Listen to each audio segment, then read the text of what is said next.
मित्रांनो, ही व्हिडिओमधील गाडी पहा. काही वेळासाठी बरोबर ती शांत उभी आहे, परंतु अचानकच पुढे पुढे सरकायला लागली. हे कशामुळे होतं?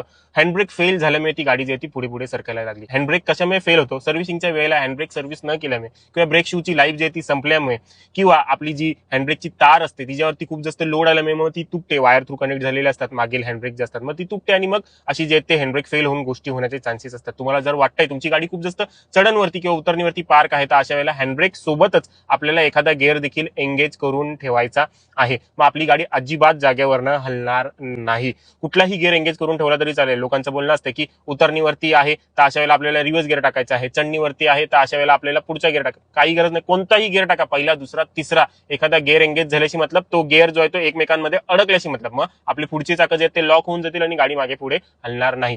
गिअरमध्ये टाकता तेव्हा पुढची चाकं लॉक होतील आणि जर हँडब्रेक घेतला तर मागची चाकं लॉक होतील. तुम्हाला जर जास्त सिक्युरिटी हवी आहे तर तुम्हाला हँडब्रेक सोबत गिअर देखील एंगेज करणं गरजेचं आहे. सपाट रस्त्यावरती असं करण्याची गरज नसते, परंतु जर तुम्हाला वाटतंय करावं तर तुम्ही हमखास करू शकता.